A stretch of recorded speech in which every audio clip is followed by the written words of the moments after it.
अस्सलामु अलैकुम वरहमतुल्लाह जी। आज एक और वीडियो और मौजू के साथ आपकी खिदमत में हाज़िर हैं।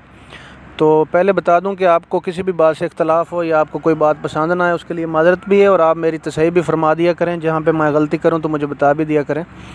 ये टॉपिक जो है ये अल्फ़ा हे के बारे में है कि ये जो है इसमें ए ग्रेड और बी ग्रेड का क्या फ़र्क होता है और इसका पता कैसे चलेगा कि ये ए ग्रेड है और बी ग्रेड है। तो इस हवाले से जो कुछ मैं जानता हूँ आपके गोश गुजार करना चाहता हूँ। ये जो ए ग्रेड है होती है, इसमें असल में एक प्रोसेस है जो कि बड़ी माजरत के साथ बता दूं कि हमारे पाकिस्तान में एक दो फार्मर ही कर रहे हैं, वो बहुत बड़े फार्मर हैं और वो एक्सपोर्ट करते हैं।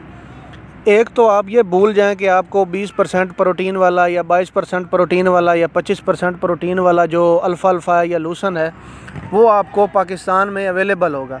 इसमें प्रोसेस ये है कि इसमें ये जो गर्म हवा होती है ना, एक मशीन होती है, उसके सामने इसको रख के गर्म हवा इसके अंदर से गुजारी जाती है, जिससे ये होता है कि इसका जो पानी है वो फुली खुश्क हो जाता है और इसका जो कलर होता है वो सब्ज़ रहता है। ये इंटरनेशनल मार्केट में 50-60 रुपए केजी के हिसाब से ये बिक जाता है। तो जो फार्मर यहाँ पे बना रहे हैं वो एक्सपोर्ट कर रहे हैं, और वजह उनका मार्जिन है कि उनको प्रॉफिट मार्जिन जो है वो एक्सपोर्ट के लिहाज से बहुत अच्छा मिलता है। तो अभी तो खैर एक्सपोर्ट इतनी हो नहीं रही। तो ये बी ग्रेड क्या होता है? बी ग्रेड असल में यही होता है, लेकिन इसमें मसला ये होता है, इसको धूप में खुश्क जब किया जाता है तो इसका जो कलर है ना वो जर्द हो जाता है, वो डिस्टर्ब हो जाता है। जैसे ये आप स्क्रीन पे भी देख रहे हैं, ये सारा मैंने खुद उठाया है और बी ग्रेड उठाया है। ये मुझे बहुत सस्ता पड़ा है इसकी, क्योंकि इंटरनेशनल मार्केट नहीं है, इस वजह से इसका रेट जो है वो थोड़ा है। बाकी इसकी जो प्रोटीन लेवल है डेफिनेटली के कलर के साथ ही होती है, वो डिस्टर्ब हो गई। इसका जब लिग्नन डिस्टर्ब हो गया तो इसकी जो प्रोटीन वैल्यू है वो भी कम हो जाती है। लेकिन ये इतनी कम नहीं है कि आपके जानवर इस पर सर्वाइव ना कर सकें। इसमें मैंने खुद लेबॉर्ट्री करवाई है, जिसको यकीन हो वो कर जाए, जो ना करे तो वो उसका अपनी मर्ज़ी की बात है। इसकी 14 से 15% आ रही है, एक दफ़ा 18 भी आई है, मैंने खुद जाके चेक करवाई है। बास गांठे जो हैं उनकी 17-18 है, क्योंकि ये अंदर से सारी की सारी जो है ना उनका कलर जो है उसी तरह सब्ज़ है, इनका कलर डिस्टर्ब नहीं हुआ। तो इनके जो प्रोटीन या इसकी जो वैल्यू होती है वो इस लिहाज से होती है कि इसका कलर कितना सब्ज़ है। और फिर जो सब्ज़ में एक जो मेन बात आपको बताने वाली है कि सब्ज़ में ये जो फार्मर लोग हैं चूना किस तरह लगाते हैं कि अभी जिस तरह जनवरी फरवरी चल रहे हैं आएंगे तो इसमें लूसन तो धड़ाधड़ सर्दी का चूँकि चारा है तो इसने बहुत ज़्यादा होना है। तो ये जैसे ही होगा तो लोग जो सब्ज़ होगा ना, जिसका मॉइस्चर लेवल 30% या 35% या 40% तक होगा, उसको ये एक आधी धूप लगवा के ना तो इसको उसकी गांठें बना के तो ए ग्रेड करके पाकिस्तान में बेच रहे होंगे। ए ग्रेड के लिए आप ज़हन में रख लें, इसका एक प्रोसेस है, वो इसको स्टोरेज में लगा के मशीनों के सामने रख के इसमें से गर्म हवा गुजारते हैं। इसका जो पानी है वो उस तरह खुश्क होता है। धूप में जब आप इसका पानी खुश्क करेंगे ना तो लूसन में है तो 80% पानी होता है।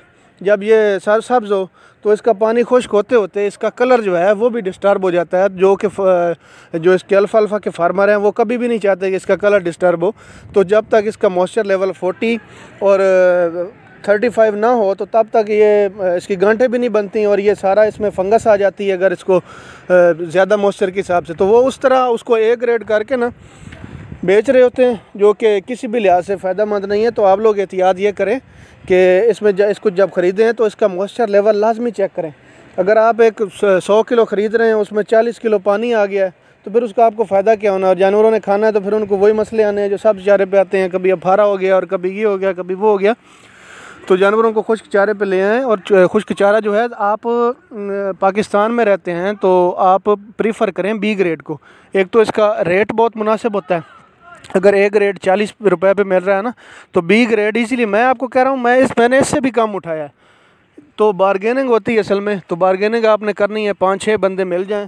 तो नेक्स्ट वीडियो में मैं बारगेनिंग का जो तरीकाकार जो मैंने अपनाया है वो इंशाल्लाह मैं आपको बताऊँगा, तो उससे भी फ़ायदा होगा। अगली वीडियो वो आप ज़रूर देखें, क्योंकि उसमें मैंने वही बताना है कि यार ये बारगेनिंग का तरीकाकार क्या है, किस तरह आप 5-6 लोग मिल के ना इसका वो कर सकते हो।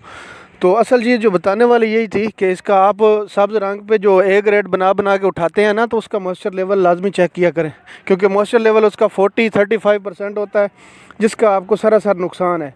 एक तो आप ए ग्रेड के पैसे दे रहे होते हैं उनको कि यार हम ए ग्रेड उठा रहे हैं, लेकिन जब आप उठा के लाते हैं तो उसमें 40% पानी भी होता है और उसमें फंगस लाजमी लगती है। जब इसको गीले को आप स्टोर करेंगे ना तो फंगस का आना बिल्कुल लाजमी है। फंगस आ जाएगी तो वो जानवर उल्टा आप बीमारी उठा के लेके आ रहे हैं अपने फार्म पे।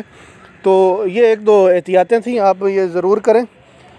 जानवरों को खुश्क चारे पे ही लेके आएँ। अगर आपको ये अवेलेबल नहीं है तो TMR एक चैनल मेरे पे वीडियोस पड़ी हैं 2-3 जो मैं पहले इस्तेमाल करता रहा हूँ, TMR, उसका भी शानदार रिज़ल्ट है।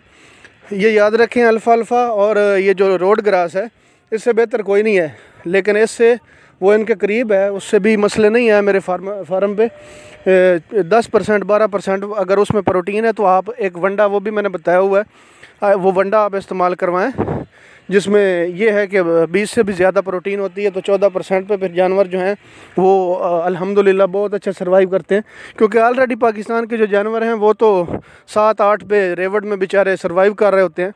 तो जानवर की सिलेक्शन की वीडियोस भी पड़ी हुई हैं कि किस तरह आपने देखना है कि जेनेटिकली जो जानवर मजबूत है ना, उस जानवर को आपने अपने फार्म के लिए या क्लोज फार्मिंग के लिए सिलेक्ट करना है। क्योंकि आपने जब 7-8 पे सर्वाइव करने वाले जानवर को 10, 12 या 15 पे लेके आना है ना, तो उसके जो रिज़ल्ट्स हैं वो इंशाल्लाह सुम्मा इंशाल्लाह इंतहा के शानदार हो जाएंगे और आप उस इमीडिएटली अपने फार्म पे मुनाफा कमाना शुरू कर देंगे।